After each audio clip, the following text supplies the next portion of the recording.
Hello everyone, আসসালামু আলাইকুম। Lucky's easy রেসিপিতে আবারও স্বাগতম জানাচ্ছি নতুন একটি রেসিপি দেখার জন্য।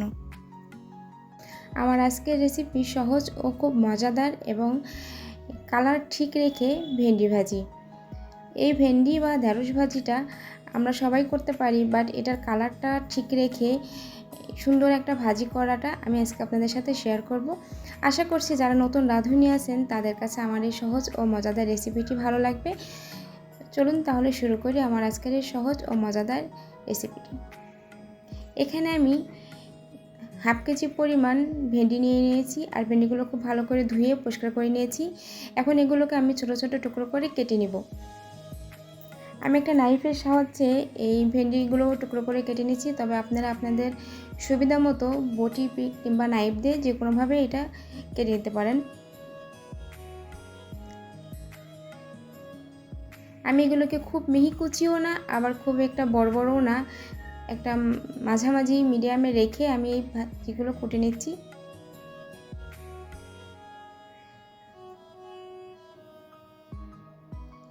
অনেক সময় ভেন্ডি ভাজি করার পরে ভেন্ডির কালারটা নষ্ট হয়ে যায়, আবার অনেক সময় ভেন্ডির মধ্যে যে বিজলা যে ভাবটা থাকে সেটা রয়ে যায়।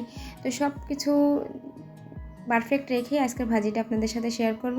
আমার সবগুলো ভেন্ডি কেটে নেওয়া হয়ে গেছে, আর সাথে আমি পেঁয়াজ, রসুন এবং কাঁচামরিচ ফালি করে কেটে নিয়েছি। এখন চুলা একটা প্যান বসিয়ে দিলাম, আর তাতে দিয়ে দিলাম সামান্য রান্নার রেগুলার তেল।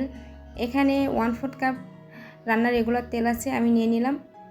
তবে তেলের পরিমাণটা অনেক সময় কম বেশি করে খাই, তো আমার কাছে 1/4 কাপ তেলটাই পারফেক্ট মনে হয়েছে।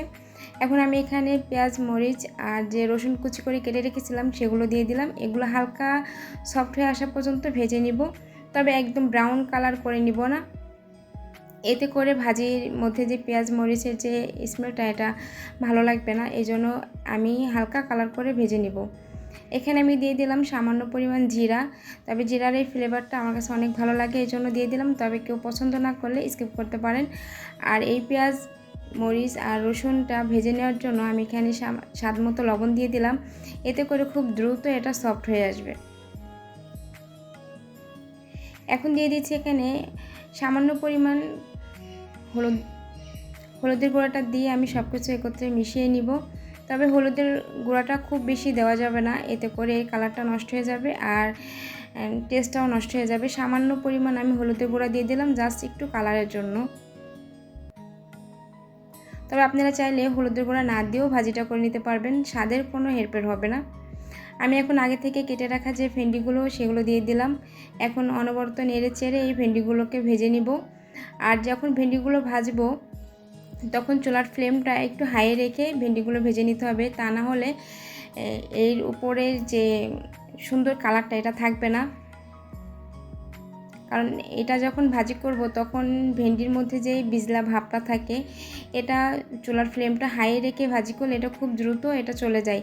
আর যদি চুলার ফ্লেমটা লোয়ে থাকে সেক্ষেত্রে এটা ভেন্ডির যে বিজলা ভাবটা আছে এটা যেতে সময় লাগে, এতে করে ভেন্ডি ভাজি করতে করতে এর কালারটা কালচে হয়ে যায়। এই জন্য ভেন্ডির কালারটা ঠিক রাখতে আমরা চুলার ফ্লেমটা একটু হাই রেখে এটা ভাজি করে নিব, তবে অনবরত নেড়ে চেড়ে ভাজি করে নিতে হবে। আর যদি নিচে থেকে লেগে যায় তাহলে কিন্তু টেস্টটা নষ্ট হয়ে যাবে এবং কালারটাও নষ্ট হয়ে যাবে।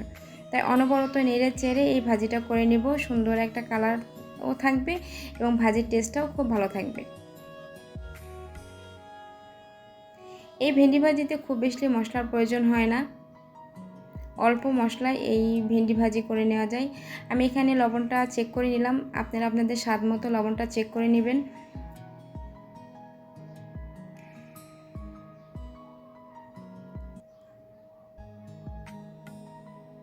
আমার ভাজিটা প্রায় হয়ে আসছে, আর এই দেখুন কালারটাও সুন্দর আছে, আর ভাজিটা কিন্তু কালচে হয়ে যায়নি, আর ভাজিটা একদম ভর্তা ভর্তাও হয়ে যায়নি। একটা পারফেক্ট ভেন্ডি ভাজি রেসিপি শেয়ার করলাম। আশা করছি আমার এই সহজ ও খুব সিম্পল একটা রেসিপি আপনাদেরকে ভালো লেগেছে। আর সহজ রেসিপি ভালো লাগলে চ্যানেল সাবস্ক্রাইব করে রাখতে পারেন এবং পেজ ফলো দিয়ে রাখতে পারেন। এমনই সব নিত্য নতুন রেসিপি পেতে চ্যানেলটিকে সাবস্ক্রাইব করে পাশে থাকা বেল বাটনটি বাজিয়ে রাখবেন, তাহলে আমি যখনই কোনো নতুন ভিডিও আপলোড করব সেটা নোটিফিকেশন পেয়ে যাবেন সবার আগে। আশা করছি আমার আজকের রেসিপিটি ভালো লেগেছে। আল্লাহ হাফেজ।